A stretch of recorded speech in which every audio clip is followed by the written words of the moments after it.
our weather forecast update today on the press.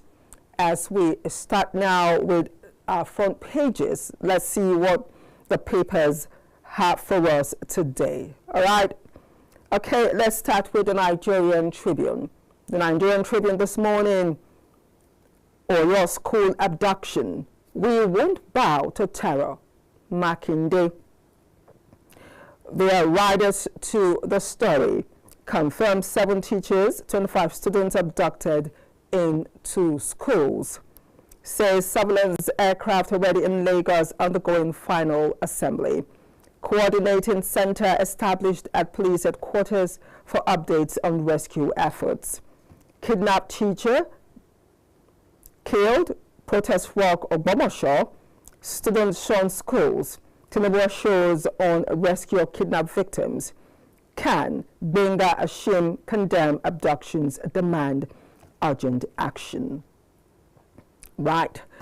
More or less, if you watched the show yesterday, we did start our analysis on the Oyo abduction, not knowing that it was going to become horrific just a day after.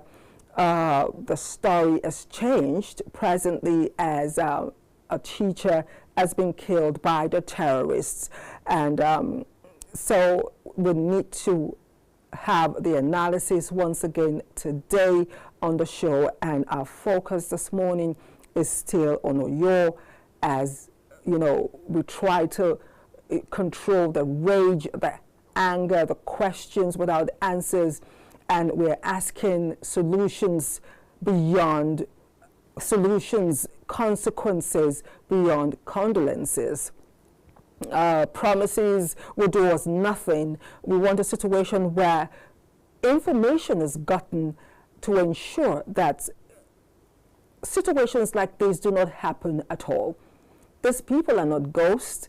They do not come from Mars. Even when aliens come, we actually see them, right? We see aliens. You can look up in the sky and see a UFO in the sky.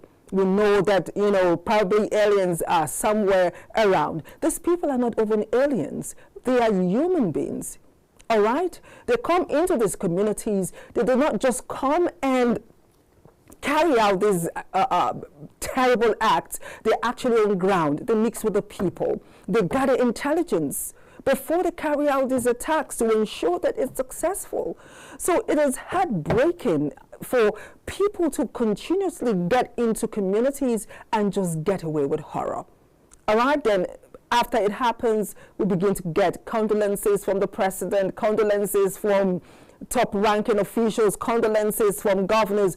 It should go beyond that. We want answers, we want action, we want solutions, we want consequences. And of course, we should put whatever stories or pleadings beyond the happenings. That's exactly what we're asking for. Solutions, a stop to these horrible, senseless killings, kidnapping for ransom.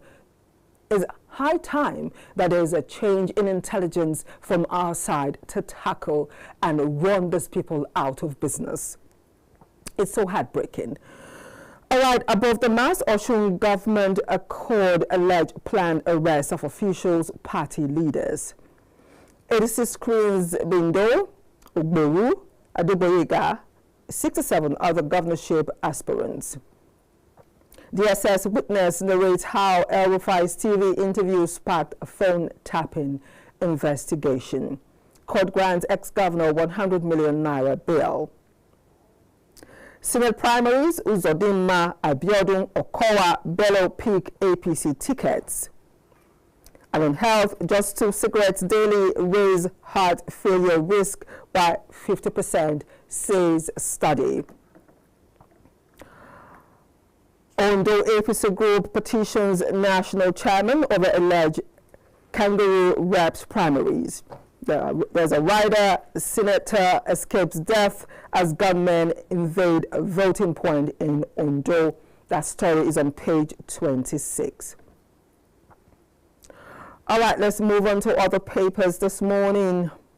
Let's take a look at The Nation. The Nation this morning, Ekiti Council workers pledged 200,000 votes for Oyebanji. Senate race, APC governors serving senators scale through. Omoagege, Nwoko, Okorocha, Ogun deputy governor floored. Return tickets for Akpabio, Barao, Bamidele, Lawan, others. Shekarao, Sheo, Sani, Okowa get nod. Above the mast, Tinubu security closing in on Oyo pupils abductors. Okay. We won't succumb to terror, says Makinde. How El-Rufai's TV interview ignited phone tapping probe by DSS. Nigeria deploys troops in Benin. Nigeria deploys troops in Benin Republic to protect democracy. Dangote Refinery reduces aviation fuel price by 1,650 naira per litre. Right. Let's move on to other stories, other papers. Let's take a look at the New Telegraph. The New Telegraph this morning. Can kidnappers turning Nigerian classrooms into hunting grounds? Oyo teachers protest colleagues' abduction, killing, shot schools. Tinubu condemns killing, assures of others' rescue. Urges National Assembly to celebrate process of creating state police. We're ready to listen to the abductors but won't give in to terror, says Makinde. Alleged national security breach. Okay, we're taking that story. Court fixes May 26 to determine Jonathan's eligibility for 2027 presidency. Presidency, ADC shifts Atiku Amechi Tajuddeen's screening till tomorrow. And in health, Ebola, at least 100 deaths reported in DR Congo as 6 Americans exposed. CBN, Nigerians' appetite for imported food down as value dips 16.3% to $4.93 billion US. Right, let's move on to another paper, the First Daily. This morning, let's take a look at the First Daily. The First Daily newspaper has the Oyo story, and it says, horror in Oyo, kidnappers behead teacher, fear group schools. Above the mast, or just beside the mast, Gumi wants U.S. role in anti-terror war could attract foreign extremists. Gumi wants U.S. role in anti-terror. I don't even know why I'm reading this. Let me just skip it. ABC releases list 47 Senate aspirants hosted. Anambra bans midweek burials, cow gifts in new funeral law. Anambra bans midweek burials, car gifts in new funeral law. Stop killing us, Oyo teachers protest, demand urgent rescue of colleagues. President Tinubu condemns killing of abducted Oyo teacher, others rescue mission. Nigeria-U.S. forces kill over 20 ISWAP terrorists. Crude oil surges above $109 US as Iran-U.S. tensions escalate. EFCC others apology over UUTH hospital raid. That's medicine after death. All right, the Hope newspaper. We have the Hope newspaper this morning, and the scribbling headline says, court grants El-Rufai 100 million naira bail in national security breach case. Former Kaduna governor placed on strict bail conditions. Away from that story, Tinubu promises rescue of Oyo kidnap victims, bemoans teachers' killing. FRSC descends on fake diplomatic number plates. Ondo tops health insurance enrollment in national PHC survey. Tinubu's third anniversary, Wike targets over 20 projects for inauguration. Jonathan, AGF asks court to dismiss suit challenging 2027 eligibility. FCT raises alarm over beggars used as drug couriers. Nigeria-US forces killed over 20 ISWAP fighters in fresh operation, says the defense headquarters. Let's take a look at the News Direct this morning. The Nigerian News Direct.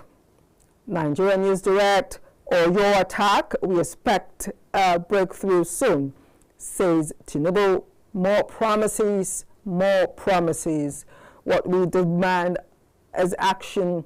What we demand is to see the teachers and everyone involved back home to the loving arms of their family. That's what we see. That's what we expect. We expect a stop to this madness in Nigeria.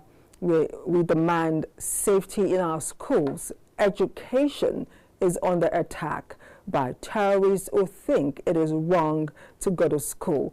It's sickening, isn't it? The weapons they use were actually created by minds who went to school. The clothes on their backs created, imagined by people who allow their minds to be enlightened.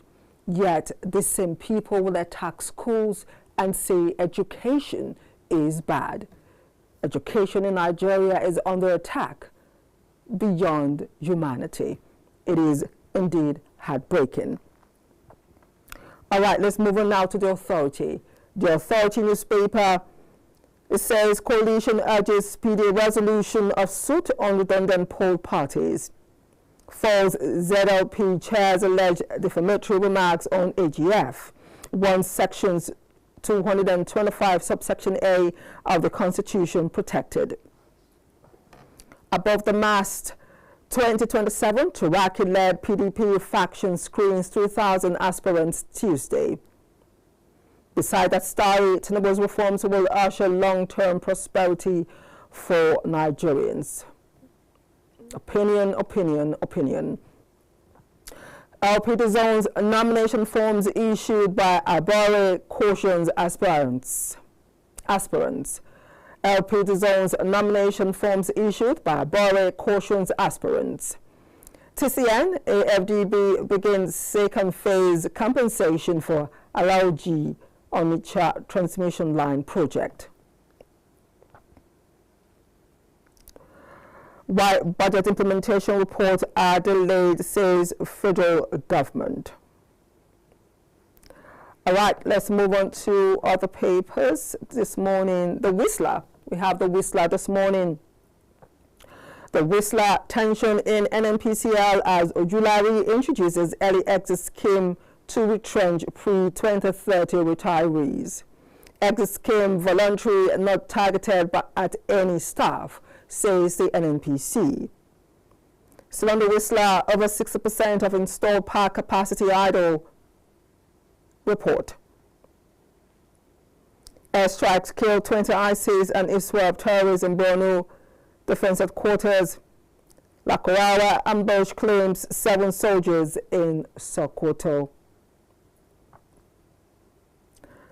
All right, let's move on to the Guardian newspaper. The Guardian this morning. APC primaries, senators stranded lose tickets as anti-defection law backfires. APC primaries, senators stranded lose tickets as anti-defection law backfires. Electoral Act 2026 closing the door on party hopping. If you ask me, there's so much excitement when it comes to, for me, my analysis, the APC primaries. I think a lot of politicians should learn, from the unfolding scenario happening right now after the APC primaries, all right? Politicians should learn, Nigerians should learn. And like I keep saying right here, we all should be alive to see 2027 and see all that will happen during the elections. Once campaigns begin, towards the elections proper, we're going to see a lot of things happen like we've never seen before. I'm telling you, it's going to be an election like no other election because the blueprint has been laid, and of course, people will work according to the blueprint, and those playing the music, we'll see people dance to that too. All right, away from that, grief, panic as terrorists, okay, Obi Atiku for Tinubu's borrowing habit. Military intensifies anti-ISIS operations, kills 20 fighters. 2026 polls, Osun government, a court party alleged planned mass arrest of officials, leaders. Okay, the Daily Times, let's take a look at the Daily Times this morning. The Daily Times, Oyo School Kidnap, bandits behead teacher. Tinubu Makinde promised rescue of victims. NYC to mobilize only graduates with NERD certificate, NERD certificate. Okay, I hope it's not a play of words. All right. Federal government unveils tax ombud portal call center to protect taxpayers. All right, let's take a look at the Daily Monitor. The Daily Monitor this morning, Oyo School abductions, bandits responsible will face full wrath of the law, Tinubu assures. All right. Agbakoba raises fresh alarm over Nigeria's fiscal crisis, says revenue leakage may hit 20 trillion naira annually. Falls NNPC operations, weak revenue enforcement and rising debt burden, says subsidy removal reforms lacked accountability, safeguards once 2027 must focus on fiscal rescue. Let's hop over now to the Daily Sun. The Daily Sun, anger, knocks, pain as bandits behead abducted Oyo teacher. Away from that, ASU warns federal government against industrial unrest. 2027, cracks in Oyo, APC over House of Reps primaries. 2027, cracks in Oyo, APC over House of Reps primaries. Federal government offers 600 billion naira bonds as borrowing costs drop. NDC begins screening of candidates, extends deadline for purchase of nomination forms. Just beside the masked APC senatorial primaries, Akpabio, Uzodinma, Kalu, Undume, Bamidele, Bello, Oshomole, Fintiri, others win. Barao, Katung, Shil Sani, Yero, Adebule, Eshinokun, Abiru, Tsu, Okowa defeats Umwoko, Ali confusion in Edo South. Okowa defeats Umwoko, Ali confusion in Edo South. All right, I think that's the last paper for this morning. We've gone through all the papers this morning. Any of the newspaper or the stories that you particularly want to find more information on, you know what to do. You can pick up the papers from the stand, or you can go on Google and get all the stories fresh, free of charge. Of course, you need your data to do that. If there's not, lucky you. Okay, that is our front pages this morning. Hopefully my guests are here. We'll take a short break to usher them in, and when we return, the conversation. Stay with us.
Back in the day, headlines sold newspapers. Today, they dominate your phone screen all day, every day. Welcome to The Press, the program where headlines don't just scream. They speak and we listen.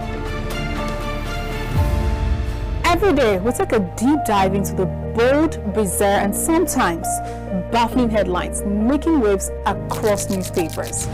From front pages to fine prints, we break down the stories behind the ink, digging deeper, one headline at a time. These headlines, they're not just ink on paper. They shape opinions, spark debates. Russia has no right to stop Ukraine from joining democracy. And sometimes mislead us completely. Every week on The Press, we go beyond the bold print.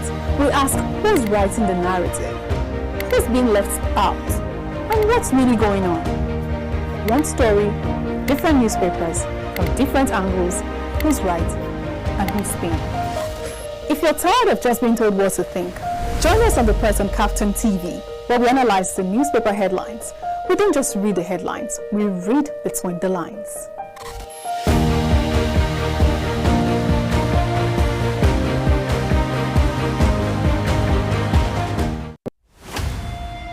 Welcome to Abba in Abuja. The main agenda here is the promotion of made in Nigeria products.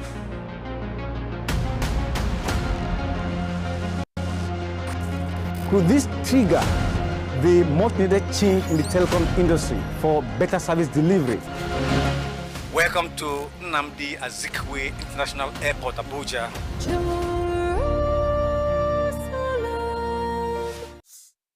A golden opportunity for the country to showcase its potentials among community of nations. Now, here comes the body, accompanied by her husband from India, where she has been receiving treatment.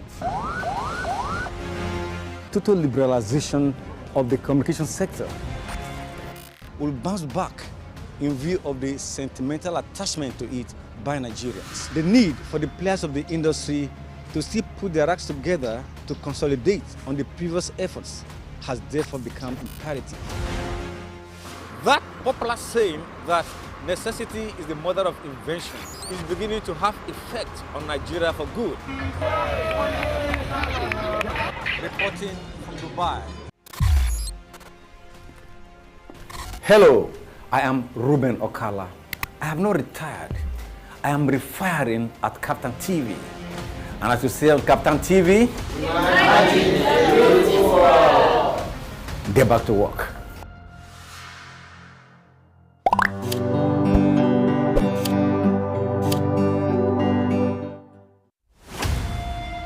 Welcome to Abba in Abuja. The main agenda here is the Imagine a beautiful world. That's our slogan at Kaftan TV. Hello there, I am Ruben Okala. Hello, I'm glad to have you join us again on the news on the hour, reaching you live from our studio in the nation's capital.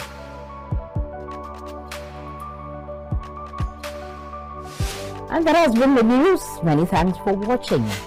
My name is Fatima Abbas Hassan. I'm Kutting Baba today. I am Kirian. The politics of Lagos State is still very much in the hands of the leaders. My name is Dayo Omogun. I've not done a change of name. Adebayo Film and Theatre Arts Network. We always dish out beautiful materials.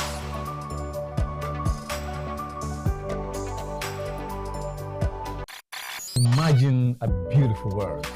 That's our slogan at Kaftan TV. Hello there, I am Ruben Okala. Hello, I'm glad to have you join us again on the news on the hour, reaching you live from our studio in the nation's capital.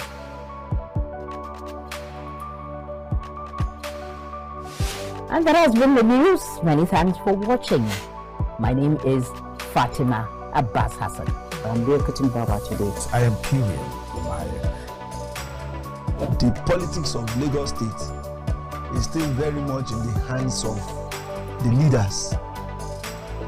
My name is Dayo Omogun. I've not done a change of name. To Adebayo Film and Theatre Arts Network. We always dish out beautiful materials.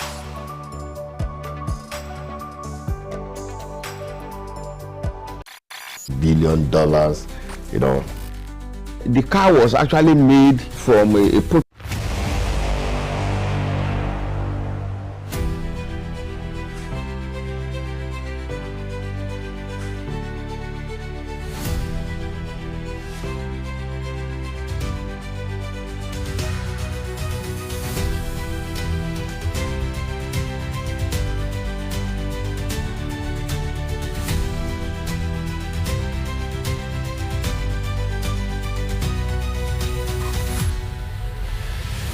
This is Kaftan TV Newsroom, the headlines.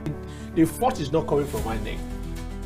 The world of sports, talking about sport gist on Kaftan TV. We will know the law. Why not ensure its enforcement?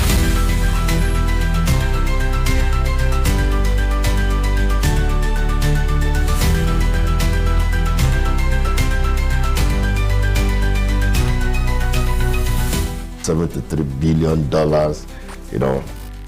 The car was actually made from a prototype of a human being. What do you understand by a woman of substance? Who is the... Is it, who gave you admission? Where is the admission that you are here?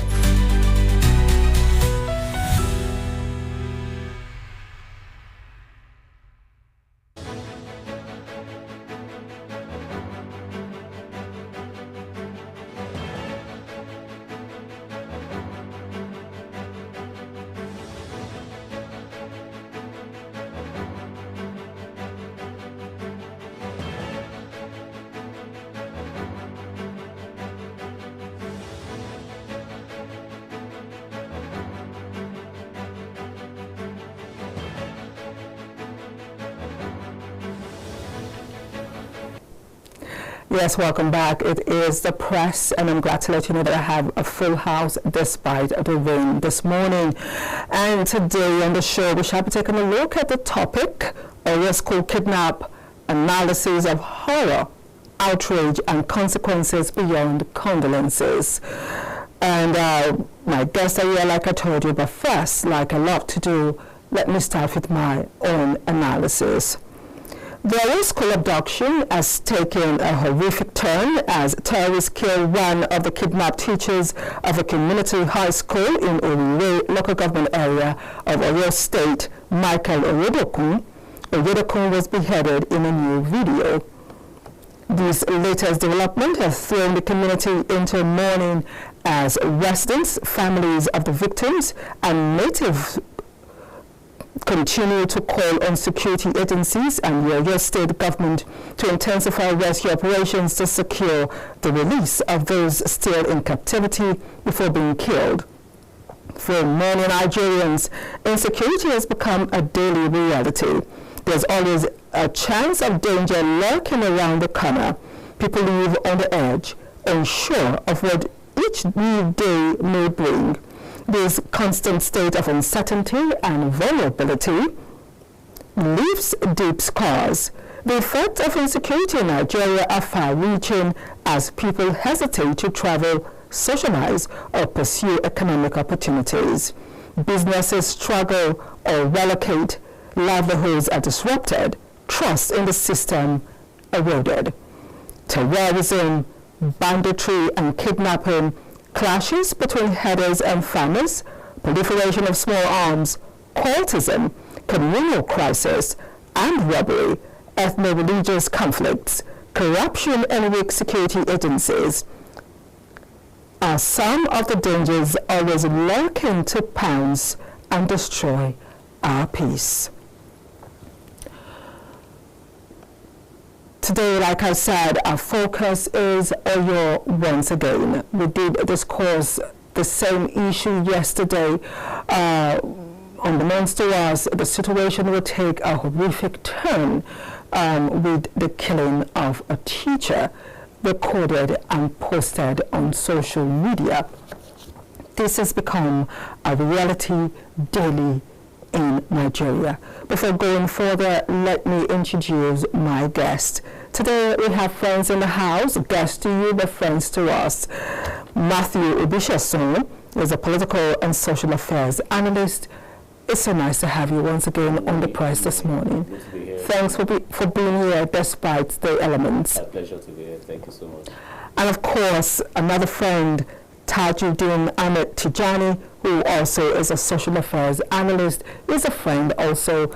Thank you, Tajuddeen, for finding time not only for the English channel, but also for the Hausa channel to ensure that we dissect issues that affect us as a people. Welcome, madam, and good morning, Nigerians. I am Tajuddeen Ahmad Tijjani that has deep concern of what is happening in my country. Thank you so much for coming. So this morning we're taking a look at Oyo, and it's a reflection of our present day Nigeria, from Oyo to Kaduna to Kano to Benue, Bauchi, Anambra, Edo, Delta, Lagos, Kwara, Kogi. It is the same story every day. All parts of the nation affected by insecurity. People can travel anymore. People can sleep with their eyes closed. I tell my younger nieces, children, younger people that I used to love traveling at night. Traveling to Abuja as early as 11 a.m. I go to Jibo to get my ticket, hang around that axis to connect with my friends, and at 4 I go back, I sit because I know there's going to be movies, I know there's going to be food shared. It's like traveling, in a plane on wheels, and we have a jolly ride. I used to love traveling at night. I can't even travel by road during the day, and now you talk about traveling, I begin to hyperventilate. I break out in vertigo. I get so scared, my blood pressure rises, my hair begins to twitch, and I can't even imagine traveling by road. It's the same with a lot of people, and this cuts across every aspect of our lives. I'm going to start with you. Every day we talk about insecurity with a hope that there'll be a breakthrough in solving our present situation in the nation, especially when those that are supposed to do that are watching. We know they're watching. If they're not, they get people to watch and take notes. Nigeria insecurity. Let us take a look at it from the top before we narrow down to our present discourse. In your state of mind about the nation in terms of security or insecurity? Well, thank you very much. Good morning, Nigerians. I'm happy to be in your show. You see, we've been having these issues for quite some time now.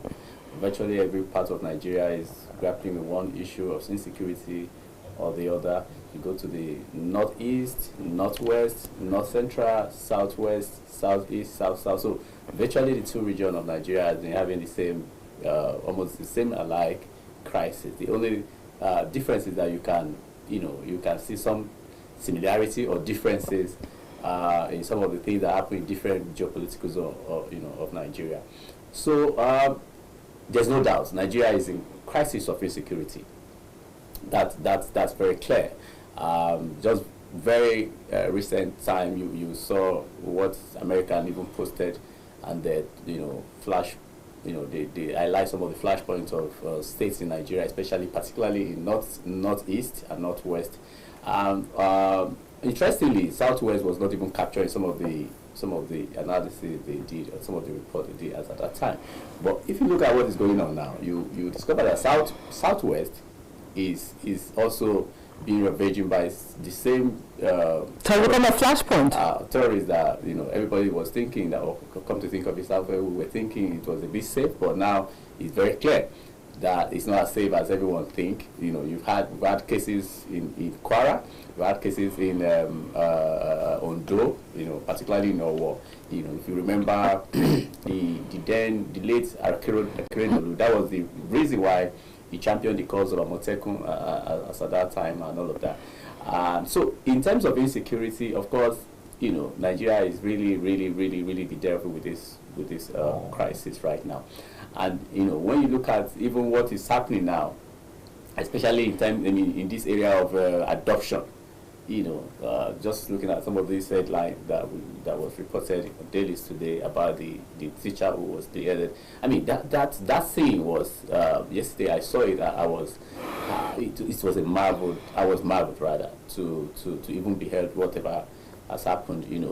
We saw the gruesome manner in which that man was killed, and then you begin to ask. As yesterday I was asking myself, are we really?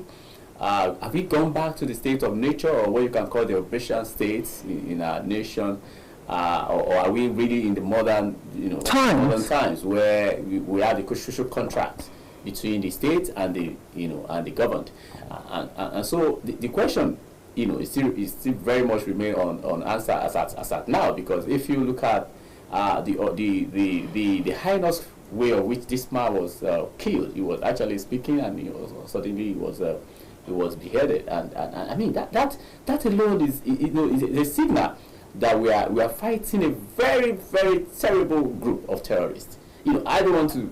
Many times I don't regard them as bandits or whatever. They're terrorists. We should call the spade a spade. Terrorists, because whoever, even in the face of war, who kills that way?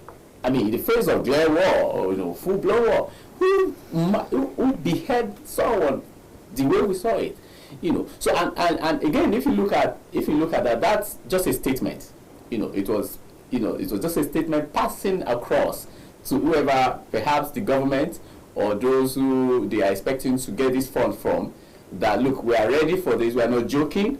We are going to kill these people, and this is just an example. This is just the tips of the iceberg. So we decided to pass across to you, and so. The amazing part of it is that even though I think the DSS or police, they say they are investigating that footage, the video, and all of that, try to do the forensic analysis and all of that, how they could trace and so. But I used to wonder, how are these people getting this thing done on social media platform? I mean, there are. I mean, I think the level of technology now has gone beyond where somebody could just post something and you can trace it and trace the origin of it or the people behind it. I mean, that alone it calls for a lot of attention. And again, you look. I also was thinking about this morning. I said, what's the role of our traditional rulers? I was just looking at it that even though they are non-state actors, but they serve as informal, especially within the rural area. Their role is very significant in terms of security, in terms of So for me, it's ironic because yesterday we actually touched on the role of traditional rulers while talking about the same topic, and from your analysis, your start of the analysis, you more or less have touched on all the topics I want to highlight here, and it's interesting because.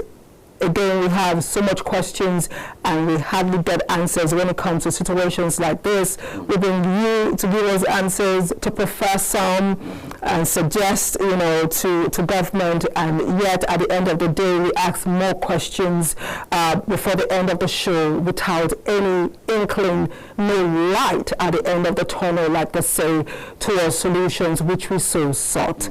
Now, TJ, I want you to come in here. Insecurity in Nigeria is something we talk about every day. We come here several times to talk about it, especially as one from the northern part of the nation where it all began more or less, in its highest state before trickling over. Now it has become a tsunami all over Nigeria. I would want us to begin by having your own analysis as we take a look at your mind on the situation on ground from the north to the south, east and west. Well, sincerely speaking, if you are talking about issue of insecurity, sincerely you will not have the moral right to speak the way you are expected to do because of the dumbfounding issue at hand. Because if you look at how things are going in this country, it's like we don't have government. We have all known that our borders are porous. And also, if you look at the 6 regions we have in this country, the northwest, the southwest, the southeast, the south-south, the northeast, we are overwhelmed by security. It's like we are being overrun by security, by insecurity in all part of the country. Of course, we should have different reflection of the broader picture of what is happening in this country. Like the issue we are discussing about in Oyo local government, in Oyo State on 15 May 2026, school teachers were abducted and some other pupils. It is highly unfortunate.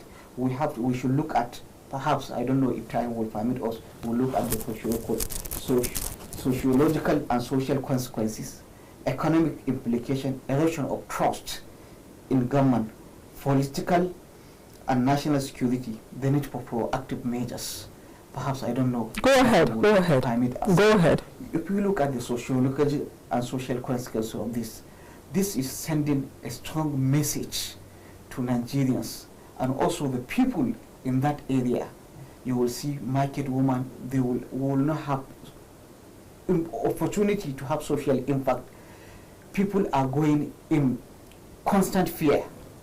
Marketplace, you cannot have opportunity to go to school. You cannot have opportunity to go to hospital in case of any emergency. Public trust is eroding. Public are in anxiety. People are abducted without any consequences. It is unfortunate to see that these things are happening while government is looking away. Its attention is always on election.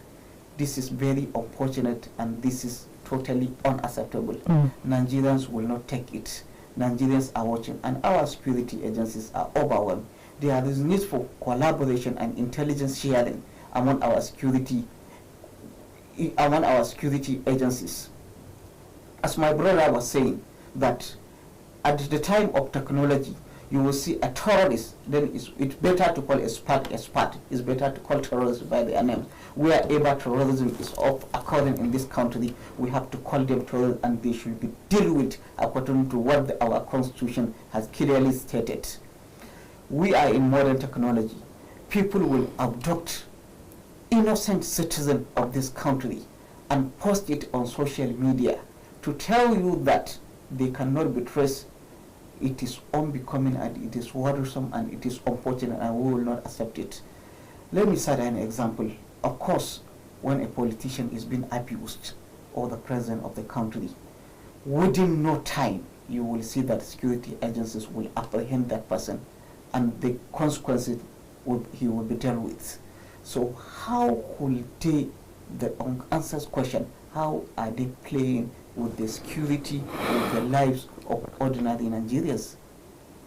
If government cannot guarantee the security of our people, then of course we are living in a lawless society. We cannot allow non-state actors dealing with the issue. If you look at on the issue of security that has economic implication, you will see that you cannot attract any investment. People will keep closing their factories, people will keep, and nobody in all over, you are sending a bad signal to the world that Nigeria is not a good investment, it is not a good economic destination for our country, because nobody will come and invest in a chaos environment, in a vicious cycle of violence. No nation or no companies or no stakeholder will come and invest in a country where there is insecurity. And this is telling you that we cannot prosper economically.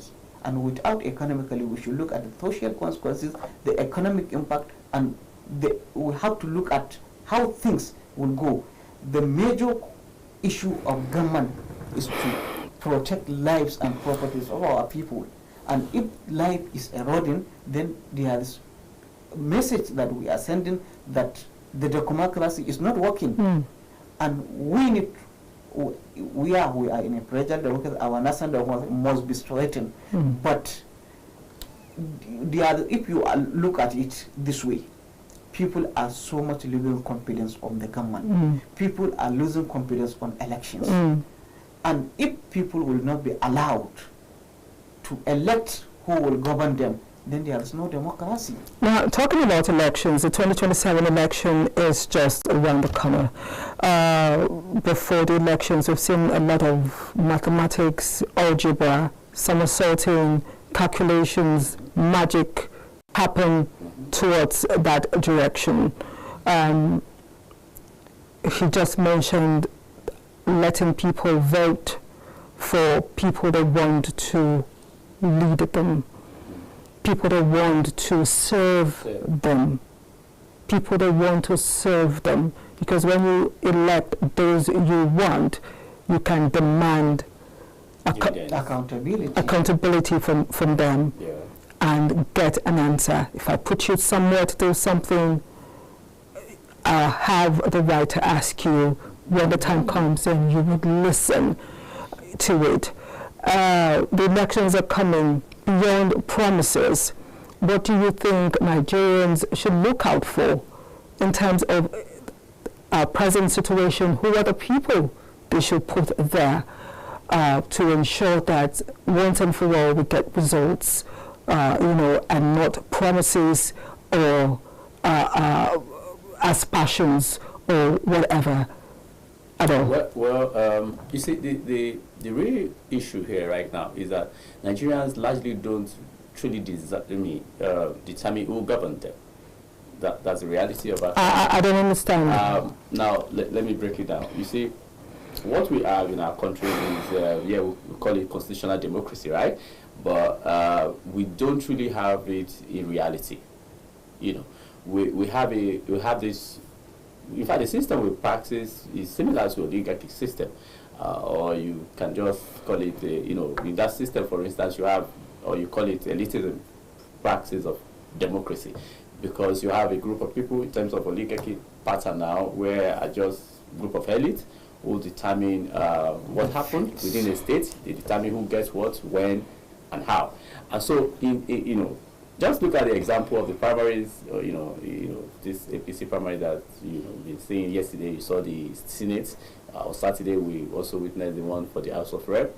I mean, if you look at that critically, you will discover that this game is not about the people in reality in Nigeria. It is basically about who knows who and who is the next. In fact, the president, this is our president now, he once said it prior to 2023 election, where he says, it's my turn.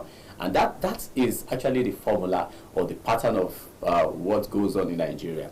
And so if we are to talk about, maybe going back to your question, where you talk about what are those things that electorate ought to look out for in who governs them, the first thing I would say is that the electorate should be allowed to even choose their leader. In democracy, that is how it should be. In fact, the electorate are the most powerful.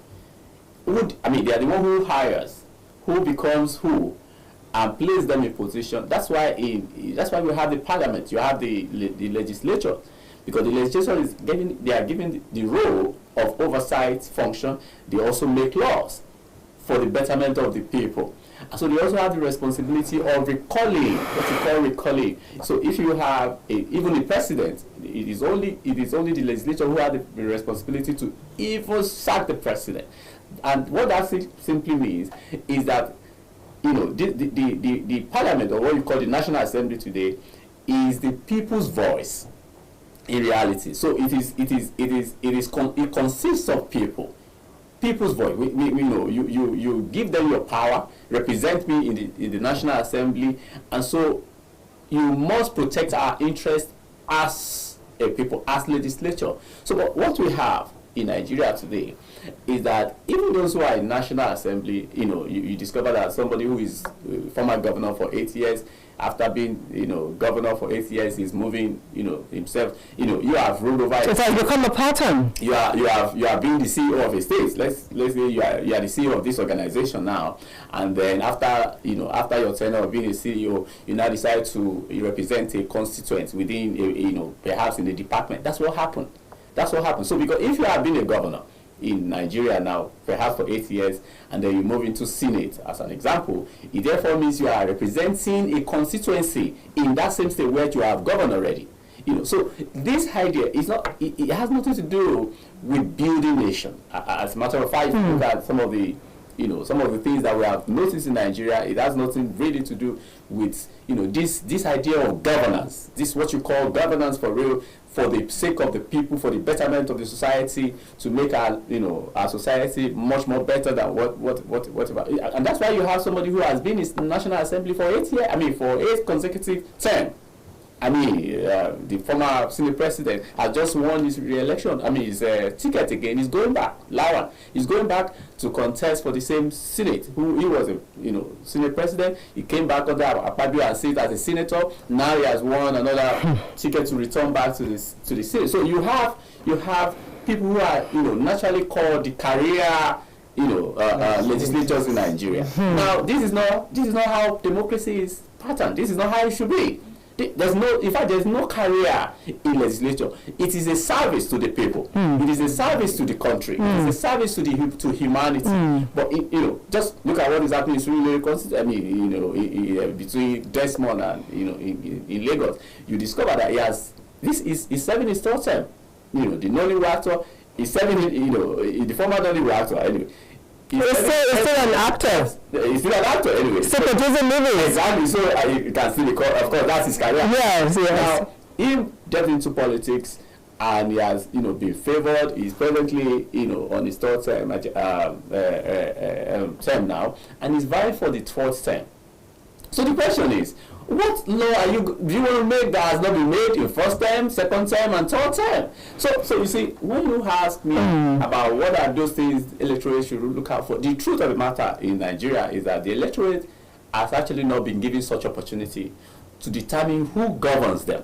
And in 2027, we want to see that change, right? Exactly. If you just joined us, it is the press as we take a look at the topic, Oyo School Kidnap, analysis of horror, outrage, and consequences beyond condolences. We'll take a short break, and when we return, more. Stay with us.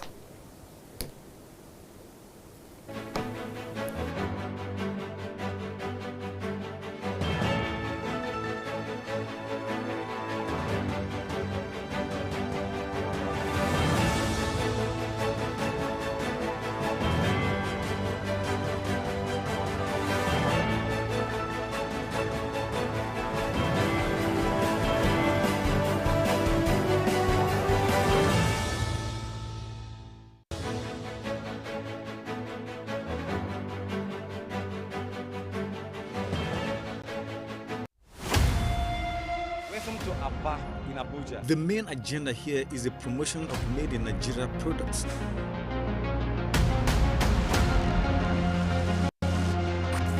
Could this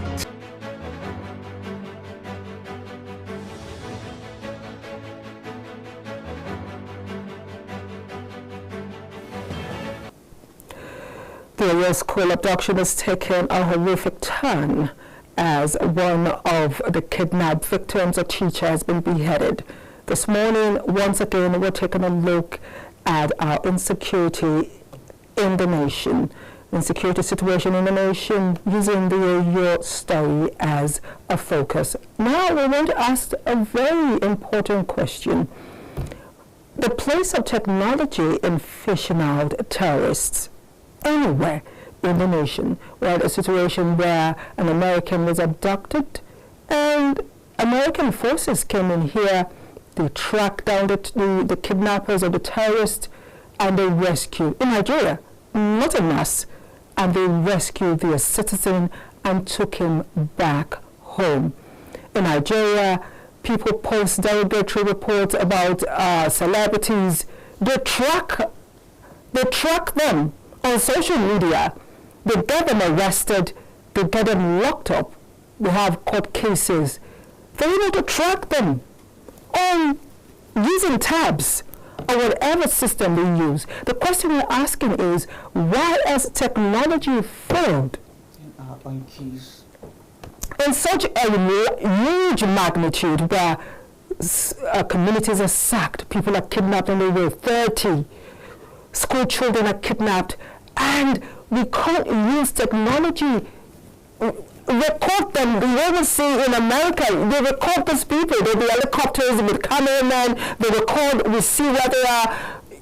We just get reports of 20 kidnappers were killed, 20 terrorists were killed. We never see the pictures as proof. I'm asking TJ, why has technology failed in fishing out terrorists, in getting results for Nigerians to track and see? If celebrities can track those who post and go through the remarks about them in social media, get them arrested, get them to court, why can't the Nigerian government do the same for terrorists? Well, I think in my own perspective regarding the issue of Nigeria, it's not the technology that failed us.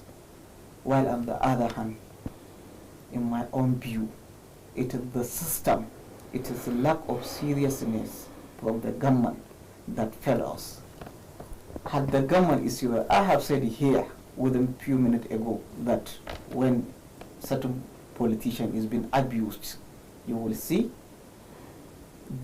the government will easily trace that person and bring him to justice. Well, in our own case, the ordinary Nigerians, with the people, with the ordinary citizens, then government will look indifferent. And also, if you look at it, if you observe, there is lack of proper investment in the infrastructure. I could remember when the president, of course, the former president of United States of America, Joe Biden, he has made it very paramount investment in the infrastructure, especially the technology. Well, in our own case, we look all around. You know how much you are buying data now. You know how much you are buying credit card to make simple calls. And I am very optimistic. If Nigerians are serious, if the government is serious, we have the regulatory, we have counter-terrorism.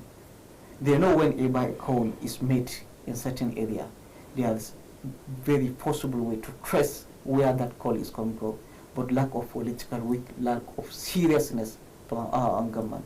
And let me commend our security agencies. They are doing their best, even though their best is not enough.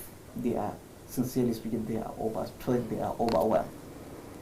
There is need for collaboration between our security agencies, the Office of the National Security Advisor, the Office, the NCC, and all the parts that has to do with communication. We need to be serious. Our government need to be serious on the issue of technology and on the issue of security.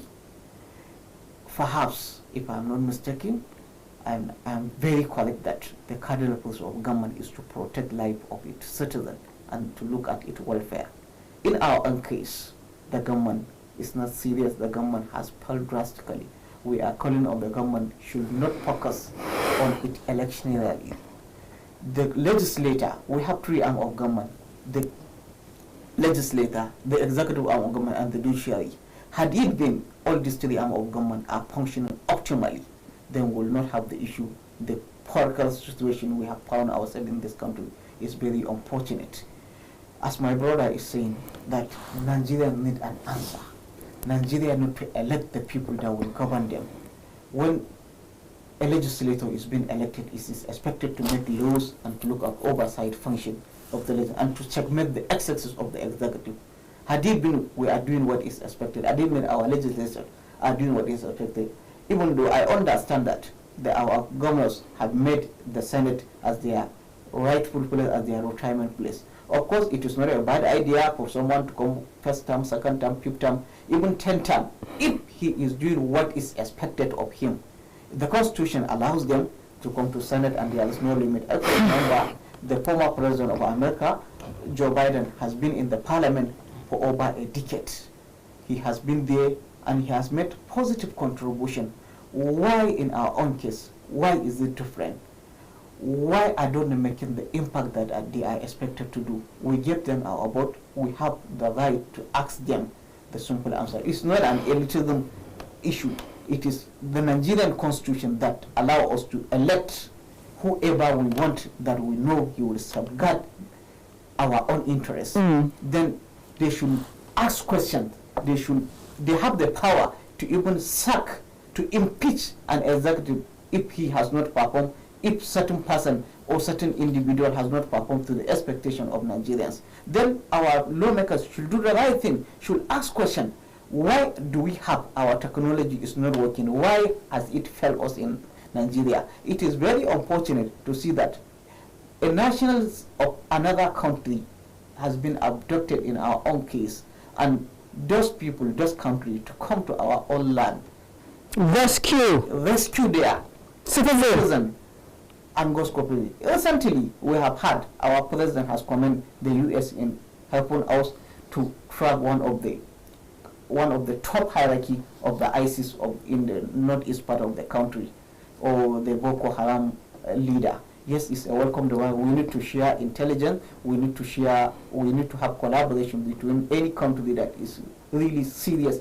in assisting us. But there are a lot of concern that where are these terrorists are getting the purification of firearms? Why is our border is very porous that we cannot safeguard the territorial integrity of our own country? Then it is a question that we need to ask ourselves. It is a question that we need to ask our leaders. And I am calling on Nigerians. We should be very, very careful in trying to see who do we elect.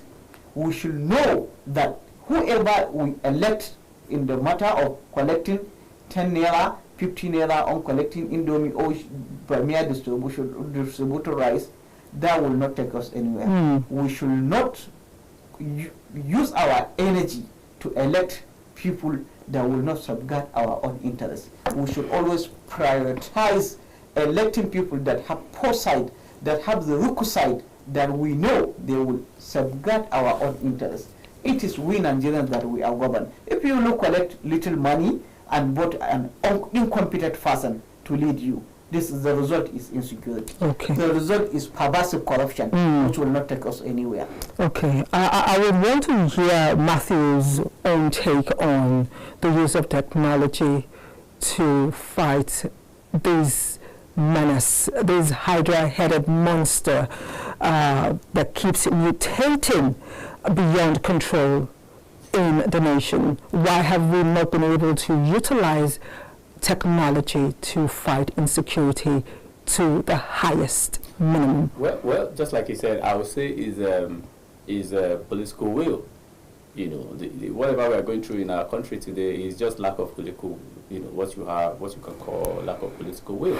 You see, the technology is in place, the facilities are in place. As far as I'm concerned, Nigeria, I did when I was doing my master's, I was exposed to, because I did a research on proliferation of small arms in Nigeria, and I discovered that Nigeria even have a lot of things, that you can talk about when you talk about some of these arms and ammunitions and even sophisticated intelligence and so on and so forth.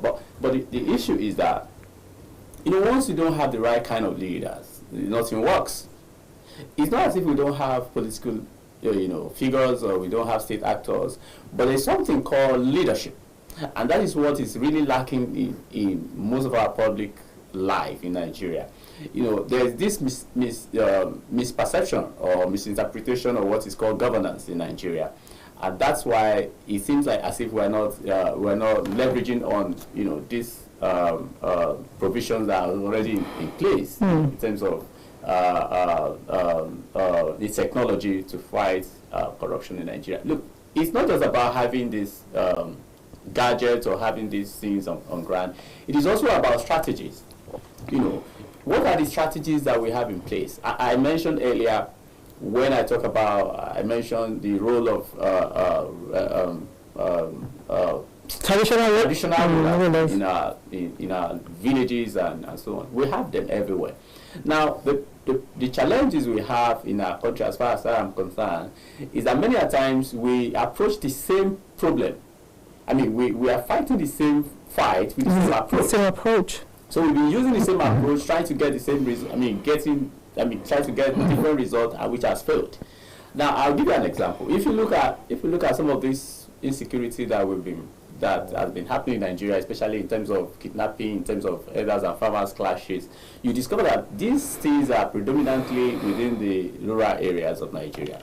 they are not very there within the cities, And now the question is, why has government not been able to look at how they could fortify some of these areas?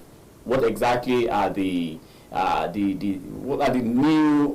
Because I heard the president when he was talking yesterday, the release where he made. I was talking about the National Assembly should fasten the state police law and all of that. Look, even if you have the state police, that is not going to be the magic. There is what is called strategies. And those strategies is not just about a direct, functions of a particular focus. It is about also looking at our previous approach, and then look at wherever we are, and then we're able to reject whatever system we have on ground. So in terms of technology, yes, there is on ground, but in terms of performance, of course, it's not being very active. Now, if you look at that video, just like you rightly said, that celebrities have been able to track those who label them wrongly and all of that. Yes, this is possible. In fact, I don't amaze myself that these guys, these terrorists, could even go as far as posting this video. I mean, how come the video could not even be used as a track, to get them down? Use the IP, the IP address. In fact, the release. I mean, police released that six people were apprehended. They are going into, not the culprit anyway, those who allegedly were giving information. They were said to have tracked their conversation, trying to give them the direction of where these people were able to do this. I mean, to give them some kind of information on how to get to those places. So those guys who have been apprehended, they were just those who they tapped into their conversation and were able to retract some of these things that they were actually giving information on how to get direction to social place and all. This is possible. It's very possible, just like you rightly said, that America, they did. They carried out this operation, and we didn't even know. In fact, they had successfully rescued their own before we even announced to us, before we got to know. Look, technology is in place. I think the issue we are having is that we are not really properly, as a country, or as the leadership of our country has not been able to define what governance is all about properly. It is just about politics. In fact, what happened yesterday, that singular act of beheading that teacher, it's enough to even suspend whatever is going on in this primary election that is going on. It is enough to even, if you have value lives. If you look at that video, there's somebody who is having a legitimate source of income, who went to work just like any of us, and then you got to your office, and then some people just came, and then 3 schools were invaded, and then even among these people were 18 children. 18 children are among them, and then you have 7 teachers and other people. So were adopted and subsequently were killed. He was talking, I was killed. That alone, that pictorial evidence alone is enough to even suspend whatever is going on and say, let's look at whatever we can do, right, to solve the ongoing crisis, in our country. But what you see in Nigeria is that everybody is just talking about 2027. In fact, 2027 election started much more earlier than the previous election. In fact, it started in 2023. Exactly. I am amazed that it started in 2023. We are not talking about governance. We are talking about, lives have been lost in great number in Nigeria. Almost every day you hear one report or the other. You hear the president or the government or everybody's condemning the Unions heart. But why are we not putting a stop to this? Now, solutions. Now, so in terms of using digital, using technology to fight, I think there may be some level of technology involved as well, in terms of course they may not naturally bring some of these things to us as in terms of security aspect, but at the same time I think it's not enough. I think whatever we are doing is not. In fact, if you look at insecurity around the world that countries are going into now, the countries are fighting now, it has gone beyond this combating approach. It is now more about intelligence. It is now more about using technology to fight whatever. You made reference, your intro, you were talking about you couldn't even travel, it's been difficult to even travel easily and all of that. Now, but have you heard that airport is in serious crisis? Have you heard that people who fly or flew have been having issue? Now, how many people can afford flight ticket right now? So what happened in Nigeria is that there is this disparity between the rich and the poor. And the poor. And so and the margin is getting wider and wider. Every day is getting let me just stop you a little bit. I came to Abuja for the first time after a very long while. After a very long while, I came to Abuja and I couldn't believe what I saw when I was transferred here. For the first few weeks, all I could do was just stare. But there's one thing I got that hit hard at my heart. The disparity, the divide between the poor and the rich. I'm like having headache every day. Every morning, the car picks me to come to work. I'm looking out the window and I'm just awed. And for the first time, I knew what it meant to be poor and rich. You know, there is no middle in Nigeria anymore. I saw poverty in its white color, and I saw the rich in a cluster, and it broke my heart. I found it so difficult to balance my emotion. It was going up and down, and most times it will go up and hit red, and I'm just in that constant position, in my head. It is heartbreaking. Banditry, kidnapping, clashes between herders and farmers, proliferation of small arms, cultism, community crisis, armed robbery, ethno-religious conflicts, corruption and weak security agencies, proliferation of small arms. The list can go on and on. These are the things that Nigerians have to deal with on a daily basis, TJ. As we begin to round off, I beg your pardon, I will want us to just take a look at all of this and talk about that one Nigerian who faces all of this on a daily basis. Well, I think the most important thing at this juncture, but the government and the citizen should collaborate. How do we do that? We need to share intelligence. We need to assist our security agencies. If any criminality is happening in our domain, the traditional leaders are the custodian of our traditional institutions. They have a very big role to play. They are the people who are living with the society. They are the most closest people to the society, to our communities. They should wake up, and also, even though they do not have any constitutional responsibility, but we all know they are the custodian of our traditional institution, they are closer to the society, and they have ears of our leaders. All the elected, we will see all the elected leaders are coming to them. We need to share collaboration. Any criminality is happening in your domain, parents should watch their wealth. They should not allow their children to roam in the street. Government should invest more in education. Government should try as much as possible to invest more in education. And ideal society, the consequences of what will happen tomorrow if you refuse to give your people proper training and proper education, the consequences will be severe. We have to look at things the way in a proper perspective. Everybody should work off and assist each other in the responsibility, intelligence sharing. Security is everybody's business. We should try as much as possible to assist our security agencies, and government should do what is expected to invest more in security, to invest more in education in order to be out of this wood. Unfortunately, what is happening is not, nobody is happy with regard to insecurity in our country. We don't have much time. I will it out again what the Nigerian faces on a daily. Banditry and kidnapping, clashes between herders and farmers, proliferation of small arms, cultism, communal crisis, armed robbery, corruption in high and low places. The list just goes on and on. We don't have time. Matthew, that one Nigerian who faces all of that, your take before. I would just, first of all, I would just say to any Nigerians that first, your security is your responsibility.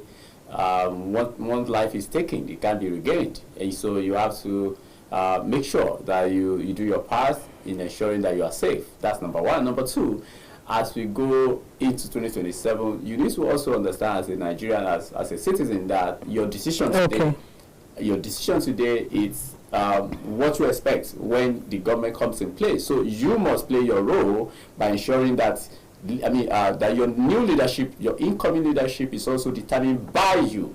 Okay. So we've just been told we don't have time. We have just 20 seconds, not 30 seconds this time. Please just say something to your people in your dialect. 20 seconds. Ina kira da mutanen Najeriya.